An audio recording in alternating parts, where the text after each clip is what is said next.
जय गुरुदेव दी, मैं सारिका व्यूअर से बोल रही हूँ और संगीता जी जय गुरुदेव। आप अपने बहुत अच्छे एक ट्रेनर हो और एंड थेरेपिस्ट हो और आपने बैंकिंग सेक्टर में काफ़ी अच्छा करा है और आप एक आर्ट ऑफ लिविंग टीचर भी हैं विद इन 17 ईयर्स से। एंड विक्रांति जी, हाय। सो आपने आईटी सेक्टर में करा है, साथ में साथ आप एक आर्ट ऑफ लिविंग टीचर भी हैं और अभी आप एल2 ट्रेनर के साथ आप सीख रही हैं, जिसमें कि आपके लिए काफ़ी सारे बैच ऑफ फ्लावर थेरेपी से आपको सीखने को मिलेगा। So that's it. Thank you so much Sarika ji, कितने अच्छे से आपने बताया हमारे बारे में और हमारे लिए टाइम निकाला, उसके लिए भी थैंक यू। सबसे पहले तो संगीता दीदी को जय गुरुदेव, मुझे ये मौका मिला आपके साथ इंटरेक्शन करने का। तो हम शुरू करें दीदी? ओ बिल्कुल। दीदी, हमारा टॉपिक जो है वो है बैच फ्लावर थ्रू में कैसे हम भावात्मक तरीके से उसको शुद्धिकरण और शांति कर सकते हैं। सो आप इसके बारे में कुछ बताइए। हाँ जी बिल्कुल। दीदी मैं पूछना चाहूंगी, थैंक यू सारिका जी। दीदी मैं पूछना चाहूंगी, जैसे कि सारिका जी ने बताया पार्ट ऑफ लिविंग टीचर भी हो, है ना, बहुत सारी चीजें भी करती हो, जॉब भी करती हो और ऊपर से आप वास्तु विशारद भी हो, तो ये सारा मैनेज करके बैच थेरी का कैसे आपके दिमाग में आ गया? क्यों लगा आपने बैच थेरेपिस्ट और ट्रेनर बनना चाहिए? देखिए, तो मैं तो पहले आर्ट ऑफ लिविंग टीचर हूँ। मैंने ये देखा कि बहुत सारे लोग कोर्स तो कर लेते हैं, लेकिन वहाँ जो सिखाई गई साधना है ना, वो कर नहीं पाते हैं। ऐसे कि वो जैसे बैठते हैं ना, तो उनके दिमाग में एक ना अनेक विचार आ जाते हैं। तो ऐसे लोगों से मैंने बात भी किया, तो कहते हैं कि भाई मैं कर नहीं पाती हूँ, क्योंकि जैसे मैं करने को बैठ जाती हूँ, तो दिमाग में अलग-अलग विचार मेरे दिमाग में आते हैं। तो मेरी साधना जो है, मुझे जो सिखाया गया है आर्ट ऑफ लिविंग में, वो मैं कर नहीं पाती है, जो सुदर्शन क्रिया कर नहीं पाती हूँ। तभी हमने उनको कहा कि भई ये बैच फ्लावर ले लेना आप। तो मुझे भी लगा कि ऐसे लोगों को तो कुछ साधना के पथ पर अगर हमें लाना है, उनके विचारों को अगर खत्म करना है ना? तो जी। उनको कुछ ना कुछ देना ज़रूरी है। तभी ही मैंने ये बैचलर का क्लास जो किया था, थेरेपिस्ट बन गई थी। तो मैंने सोचा क्यों ना इसको उनको दिया जाए। तो मैंने उनको दे के, मतलब उनके दिमाग में जो भी विचार आते हैं, कभी-कभी क्या है, जब आदमी शांत बैठता है, तभी विचार वो इसके ऊपर हावी पड़ते हैं। बहुत बार ऐसे ही होता है कि जब भी कोई शांत बैठ जाता है ना, तो विचार हावी पड़ जाते हैं, है ना? तो विचारों के बादल इतने मंडराते हैं कि बेचारे अपनी साधना ही नहीं कर पाते, ना प्राणायाम कर पाते, ना कुछ कर पाता है। तो ये जब भी हमने उनको बैच फ्लावर दिया, तो एकदम ट्रिमेंडसली उनके अंदर जो फ़र्क आया, कहते हैं कि भई अभी विचारों के बादल मंडराते नहीं हैं, हम अच्छे से हमारी अभी साधना कर सकते हैं, है ना? तो ये बैच फ्लावर इतना सुंदर से काम कर रहा है। हाँ जी। और ये हमारे मानसिक भावात्मक जो शरीर होते हैं उसके शारीरिक स्वास्थ्य के लिए क्यों आवश्यक होता है? हाँ जी, क्या सवाल पूछा आपने? मानसिक, भावात्मक और शारीरिक रूप से ये क्यों हमारे लिए आवश्यक है? हाँ, तो देखिए कि क्या है कि कोई भी शारीरिक बीमारी आती है, कोई भी, एक छोटी-सी लो या बड़ी लो, कोई भी बीमारी आती है, सबसे पहले ये कौन से लेवल में आती है? कि हमारे माइंड के लेवल में। जैसे कि हम अभी ऑफिस में कोई हमारे बगल में छींक भी रहा है, 2-4 बार छींक भी गया, तो भी हमें लगता है कि भाई अभी आज शाम को तो मुझे जुकाम होने ही वाला है जी। ना? तो मन क्या कहता है आपका? दिमाग में क्या आया कि मुझे जुकाम होने वाला है, तो आपका ध्यान कहाँ चला गया? हमारे जुकाम पे क्या आने वाली है? हाँ, तो वो तो आने ही वाला है। तो शाम को ऐसे ही होता है, अरे भाई मुझे थोड़ा-सा बुखार जैसा लग रहा है, मुझे जुकाम, मतलब एक ठीक बीमारी को भी बुखार जैसा लगने लगा, फिर जुकाम आने चालू हो गया, है ना? तो नॉर्मली क्या है कि ह्यूमन टेंडेंसी है ना कि नेगेटिव चीज़ के ऊपर जल्दी जाके बैठ जाती है। तो ये मानसिक है, बैठ जाती है तो मन के इश्यू है, तो ये सारा मन के स्तर पे आता है, एक के ऊपर एक, एक के ऊपर एक, एक के ऊपर एक आ जाता है। जैसे ये ग्लास में हमने पानी भर दिया, तो पानी क्या है, और भरते गए तो पानी बाहर आ जाएगा, पानी बाहर आ जाएगा। लेकिन यहाँ पे जो बैठ गए हैं एक के ऊपर एक, एक के ऊपर एक, एक के ऊपर एक, विचारों कैसे बाहर आएंगे? तो वो शारीरिक बीमारियां की तरह बाहर आ जाते हैं, कि जैसे किसी को साइनस हो जाता है, किसी को माइग्रेन होता है, किसी के कंधों में दर्द होता है, किसी के जॉइंट पेन में दर्द होता है, किसी को टेनिस एल्बो होता है ना? तो ये दिमागी स्तर पे पहले है, इसको इंग्लिश में साइकोसोमैटिक कहा जाता है। तो कोई भी बीमारी साइकोसोमैटिक होती है। तो पहले हम मन को, तो ये बैच फ्लावर क्या करता है कि इनके मन को ही ठीक कर देता है, यानी कि दिमाग बीमारी को नहीं ठीक करने जाता है, क्या करता है कि इनके मन को ठीक करता है, यानी उनके काउंटर वर्च्यू को बढ़ाता है, उनके अच्छे गुण को बढ़ाता है ना? जैसे चोर अगर ज्यादा हो गए तो चोरों को नहीं मानना है भाई, हमें क्या करना है, पुलिस की फौज बढ़ानी है, तो अपने आप चोरों के शक्ति कम हो जाती है। तो वैसे ही बैच फ्लावर करता है। बैच फ्लावर क्या करते हैं, उनका काउंटर वर्च्यू यानी काउंटर गुण बनाता है। जैसे काउंटर गुण बढ़ गया, यानी पॉजिटिविटी अंदर आ गई, तो धीरे धीरे धीरे धीरे शरीर भी ठीक हो जाता है ना? वाह दीदी, आपने बहुत अच्छे से बताया दोनों का कॉम्बिनेशन करके। तो आपने आपके लाइफ में ऐसे कुछ किस्से देखे हैं या कुछ केसेस ऐसे सॉल्व करे हैं जो बहुत ही ज्यादा क्रिटिकल है, हाँ बैच जी, फ्लावर करे हैं क्या, बिल्कुल जो आप बिल्कुल शेयर बिल्कुल कर बिल्कुल। सकते हैं अभी अभी अभी करीब? एक 4 दिन या कुछ एक हफ्ते पहले मैंने एक केस देखा था कि 33 साल एक लेडी को यहाँ पे इतना दर्द होता है कि वो उनके हाथों में सेंसेशन ही नहीं है, दोनों हाथों में सेंसेशन नहीं। तो हमने उनके साथ बात किया, तो बात करते करते करते समझा कि इनको कोई गिल्ट है, 33 साल पहले से उनके अंदर कोई गिल्ट है ना? तो विश्रांति जी, गिल्ट को क्या कहते हैं हिंदी में हम, कि एक अपराधी भावना है ना?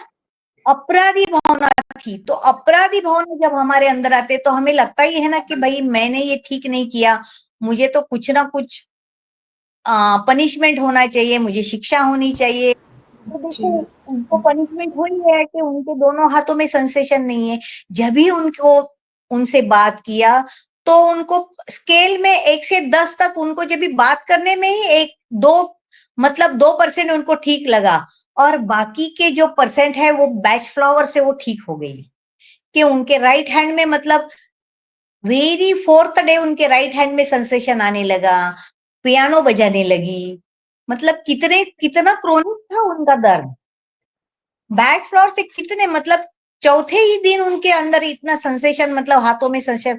और लेडी बहुत ही खुश हो गई, वो जो महिला थी वो बहुत खुश हो गई कि वापस 33 साल के बाद मेरे हाथों में सेंसेशन आ गया। और मतलब फैमिली भी खुश हो जाती है ना उसके वजह से। रिलेशनशिप वेरी अच्छे हो एग्री। जाते हैं। रिलेशनशिप भी अच्छे हो जाते हैं इसकी वजह से। हाँ, क्योंकि तो वो ये बहुत होता ही ज्यादा रहता है। डिफिकल्ट है, 33 सालों के बाद सेंसेशन, और ऑल ऑफ अ सडन उन्होंने कितनी सारी रेमेडीज ट्राई करी होगी ना, मतलब हाँ, उनको ये बहुत काफ़ी बहुत लॉन्ग ज्यादा टर्म के लिए होता है, तो लोगों को अगर जल्दी ठीक होता है तो वो ज़्यादा अच्छा बेनिफिशियल होता है। ये लोग क्या करते हैं, एलोपैथी में जाते हैं ना। हम ये नहीं कहते कि एलोपैथी मत करना, जब भी जाते हैं ना तो क्या वो सप्रेस कर देता है। 4 घंटे तक वो पेन किलर लेते, 4 घंटे तक ठीक होता है, वापस दर्द होता है, 4 घंटे तक ठीक होता है, वापस दर्द होता है।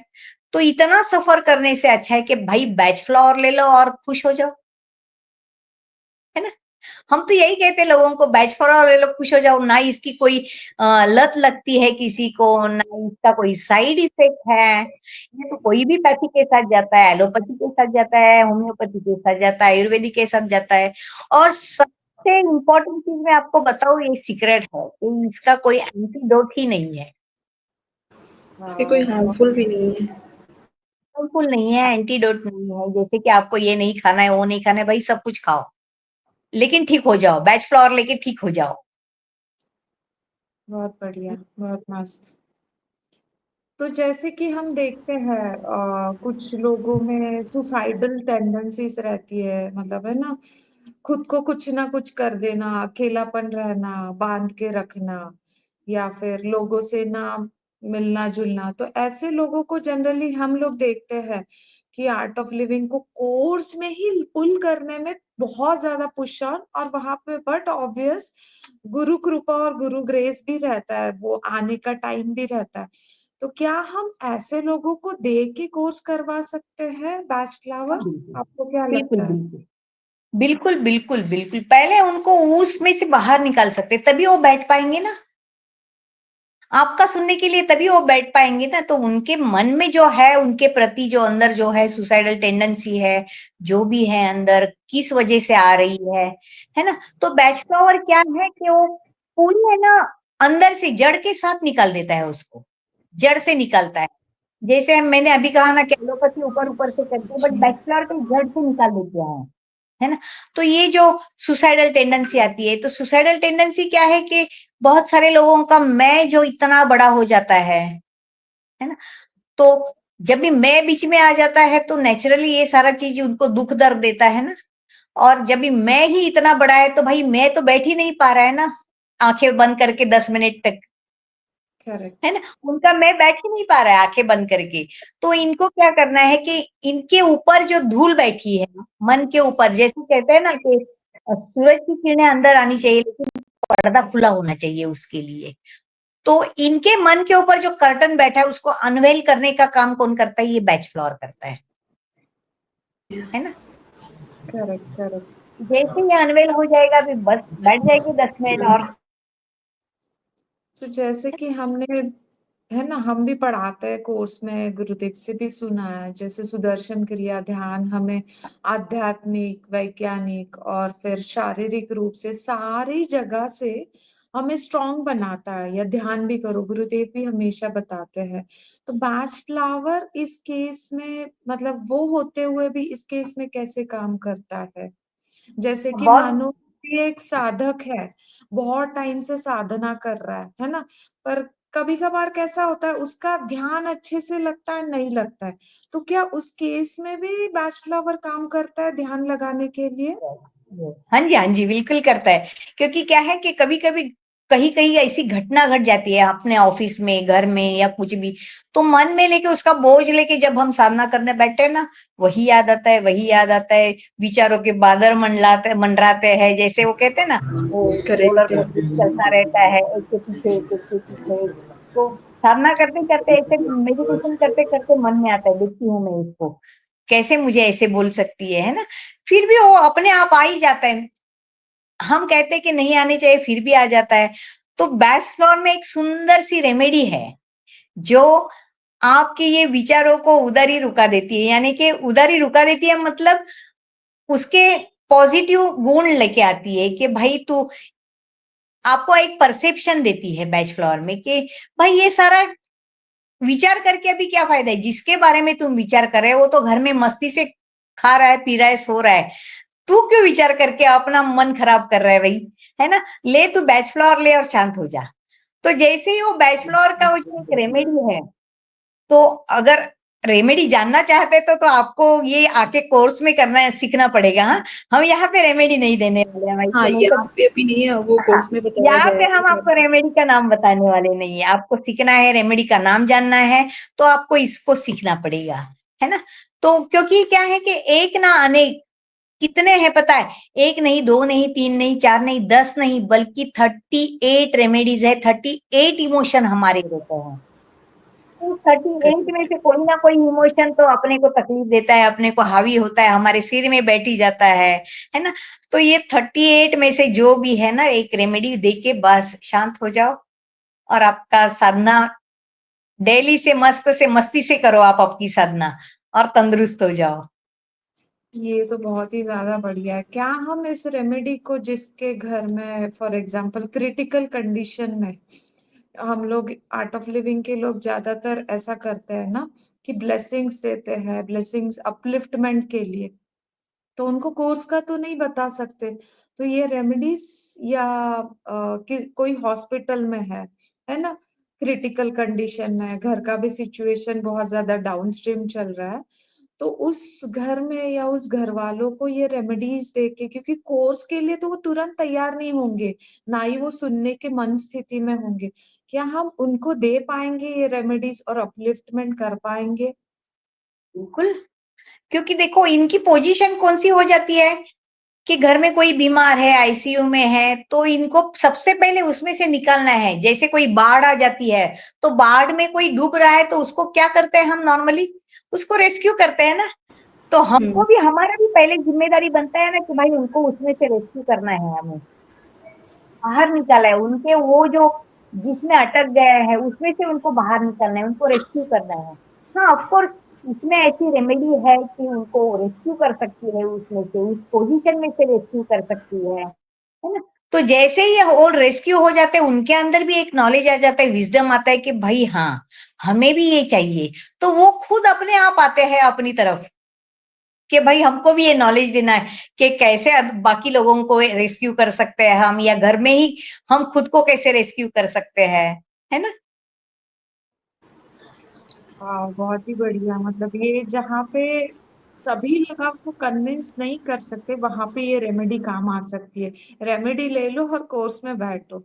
तो सबको बिल्कुल, जरूरत है, क्योंकि इमोशन सबके ही ऊपर नीचे हो जाते हैं दिन भर में। तो ये लेके सेंटर्ड फील करो खुद को और आगे बढ़ो, ऐसे कह जी, सकते हैं हम लोग। बिल्कुल, बिल्कुल। तो मुझे पूछना है कि जैसे कि हम लोग देखते हैं कॉलेजेस में वगैरह, या फिर ज्यादा स्ट्रेस आउट होते हैं कुछ लोग, है ना, बहुत ज्यादा एंजाइटी में चले जाते हैं, या एडिक्शन भी करते हैं, मतलब कुछ भी, धूम्रपान या कुछ भी बोल सकते हैं, या जो भी बच्चे आजकल के मोबाइल बहुत ज्यादा पकड़े रहते हैं, तो उनको भी हम लोग ट्रिगर कर सकते हैं क्या इससे, रेमेडी से? बिल्कुल, जो बार-बार स्क्रीनिंग करते हैं उस और दारू, सिगरेट और मैंने तो ऐसे भी बच्चे देखे हैं कि छोटे-छोटे बच्चे ड्रग्स लेते हुए देखे हैं मैंने। तो इनकी लत लगती है इनको, एडिक्शन होता है इनका। तो बैच फ्लोर में एक वंडरफुल रेमेडी है कि इनको एडिक्शन से ऐसे जैसे हम ऐसे उठाते हैं ना बच्चे को, छोटे बच्चे को, ऐसे वो उठा के बाहर निकाल के रखती है रेमेडी। उनको मतलब एडिक्शन से बाहर लेके आती है कि समझता भी नहीं है कि इनका एडिक्शन निकल भी गया है, उनको इतना वॉव मोमेंट आ जाता है कि भाई सच में मैं भी चाहता था वो अंदर से कि मेरा ये एडिक्शन निकल जाए, लेकिन कुछ कर नहीं पाता था क्योंकि मेरा बॉडी डिमांड करता था। लेकिन क्या होता है कि बैच फ्लोर की रेमेडी इतनी सुंदर है ना कि उनको इतना धीरे से ऐसे उठा के बाजू में रख देती है ये एडिक्शन से। तो वाक़ई लोग भी इतने सुंदर खुश हो जाते हैं, बच्चे भी खुश हो जाते हैं इसमें कि उनका कंसंट्रेशन लगता है पढ़ाई पे, क्योंकि अगर ये एडिक्शन से ही बाहर आ जाएँगे, मतलब ये स्क्रीनिंग करने से या ड्रग्स लेने से या सिगरेट या दारू, ये अल्कोहल लेने से अगर बाहर आ जाएँगे तो नेचुरली उनके पास बहुत सारा टाइम रहेगा ना पढ़ाई करने का। तो पढ़ाई करते हैं तो विन-विन पोज़ीशन हो जाती है उनके साथ, यानी कि उनके पेरेंट्स के साथ भी उनके रिलेशन अच्छे होने लगते हैं और इनका पढ़ाई में भी ध्यान होता रहता है, तो कितनी विन-विन पोज़ीशन होती है उनकी बैच फ्लावर से, है ना? जी। वाओ! सो नाइस, कितना अच्छा है ना, क्योंकि हम लोग देखते हैं बहुत सारे बच्चे क्रिया तो कर लेते हैं, प्रैक्टिस भी करते हैं, पर घर आके वही मोबाइल पकड़ना। और जो नए-नए जुड़े हैं युवक या जो भी यंगस्टर्स या अडल्ट्स जो हम बोल सकते हैं, जिनका हम कोर्स भी लेते हैं, कहीं दिखे तो मतलब वो बीच में रास्ते पे देखो तो धूम्रपान करते हुए दिखाई देते हैं, सिगरेट या जो भी चीज़ें करते हैं। तो वो ब्रेक डाउन करने के लिए टाइम लगता है, क्रिया करने के बाद भी कुछ टाइम कोर्स करो, नेक्स्ट लेवल के प्रोग्राम करो। पर इसमें तो तुरंत हो जाता है, विदिन 1 और 2 मंथ्स, आप कैसे बोल बिल्कुल, सकते बिल्कुल ओनली 30 एमएल बॉटल में ही ये लोग ठीक हो जाते हैं। हो? ओह! सो नाइस, मतलब 30 डेज़ ले लो ऐसा, ये 30 काफ़ी डेज़ के जल्दी बाद। इफ़ेक्टिव होता हाँ, है। बहुत ही इफ़ेक्टिव है। मतलब मुझे तो ऐसा अनुभव हुआ है ना कि लोग तो 1 हफ्ते के अंदर ही फ़ोन करके बोल देते हैं कि दीदी अभी मुझे बहुत अच्छा लग रहा सही है बात ना? है। अच्छा है, हाँ, तो मतलब मेरे ख्याल से तो मैं तो अभी सोच रही हूँ ऐसा, जैसे संगीता जी से दीदी से बात हो रही है, अगले जब कोर्स लूंगी या जो भी एओएल टीचर से डिवोटीज से बात करूंगी, तो उनको बोलूंगी आप लोग कोर्स के साथ ये भी लेना शुरू कर दो, क्योंकि इससे इतना फायदा होगा ना, बहुत अच्छा फायदा होगा, माइंड भी स्टेबल होता है और सारी चीजों से रिलीफ भी हो जाता है। क्योंकि हुँ, हर समय अपने लाइफ में इवेंट्स एक जैसे नहीं रहते, वो बदलते रहते हैं ना, तो ये काम कर लेगा सारी चीजों पे। बिल्कुल, तो बिल्कुल। अगर थोड़ा सा पूछना है अगर आपको, मतलब जैसे कि किसी को कंसल्टेशन कराना है या किसी को लेना है ये दवाई, तो फिर कैसे ले सकता है? थोड़ा सा सारिका जी आप बताओगे तो फिर। हाँ जी। सारिका, किसी को अगर ये दवाई लेना है या कंसल्टेशन करना है या कोर्स भी ज्वाइन करना है, तो फिर कैसे कर सकता है? आप थोड़ा सा बताएंगे क्या?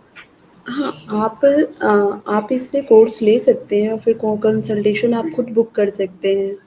उसके बाद आपके पास स्टॉक किट है, आप रेमेडी बना के आप दे सकते हो, क्योंकि उससे अभी आप जो स्टडी कर रहे हो उससे आपको पता चल जाएगा कि किसमें मैं कौन सी हीलिंग में वो उसके लिए फ़ायदेमंद होगा। तो आप रेमेडी बना के दे सकते हो उनको, वो कंसल्टेशन करके। अच्छा, जो नीचे दिया गया मैं तो है, अगर उस आप पे मुझे कॉल ये कर। सवाल पूछते थे तो हम बताते थे कि भाई विक्रांति तो अभी अच्छी थेरेपिस्ट बन गई है, आप विक्रांति के पास चले जाओ, है ना? तो विक्रांति अच्छी थेरेपिस्ट थेरेपिस्ट। बन गई है, उनसे आप थेरेपी ले लेना, है ना?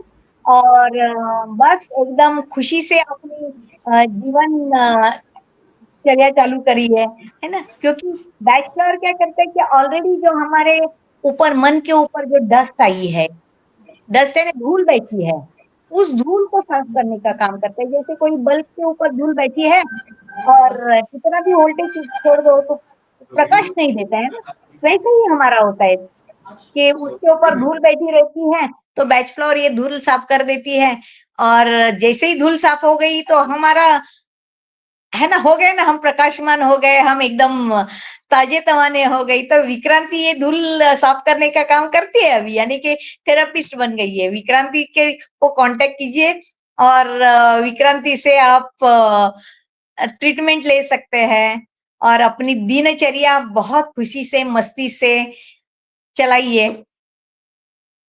व्हाट यू से, क्या बोलते हैं विक्रांति जी? जी हाँ, बिल्कुल। और इसके लिए हम फिर लोगों से और डिस्कस करेंगे। सो लेट्स बहुत अगर अगर अच्छा कोई लगा सारी कुछ जानकारी। किसी का सवाल है तो पूछ सकते हैं यहाँ पे, कुछ सवाल है तो, है ना?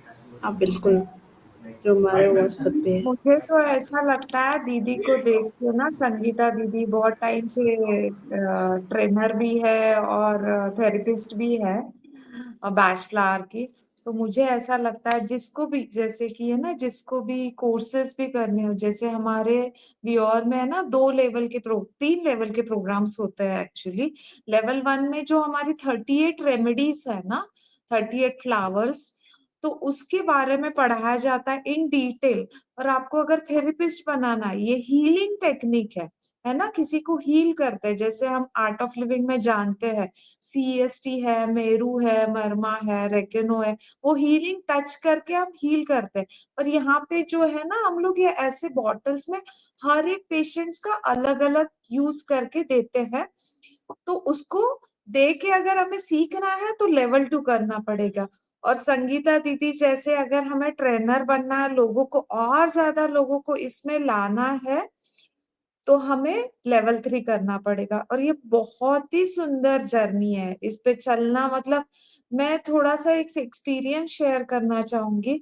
मैंने सोचा नहीं था कि मैं लेवल 2 करूंगी, मैंने सिर्फ लेवल 1 करने का डिसाइड किया था।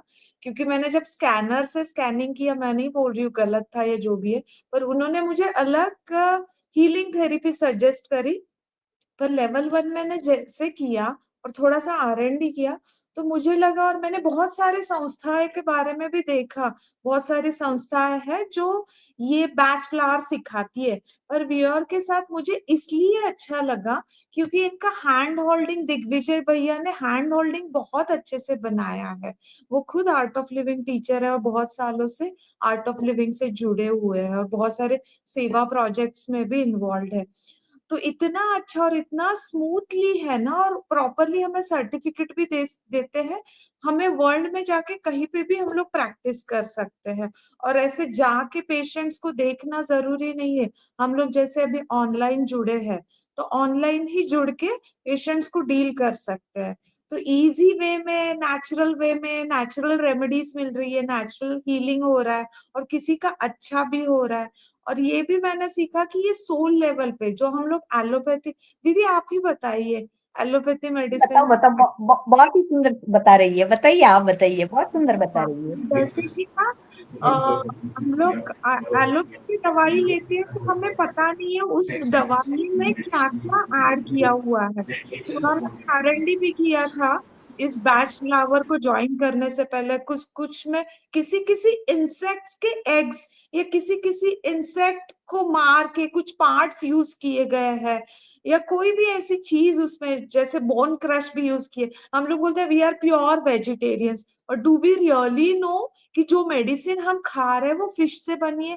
B12 हम लोग कम है तो जाके इंजेक्शन ले लेते इजीली, जाके डॉक्टर से 5 दिन का 13 दिन का कोर्स करते हैं, पर हमें पता है उसमें फिश ऑयल है।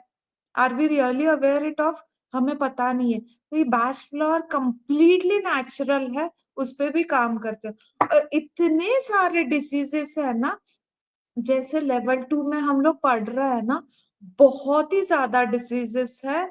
इमोशनल हीलिंग पे करता है और ऑटोमेटिकली अपने डिसीजेस को भी रिकवर करता है। तो बहुत ही सुंदर प्रोसेस है।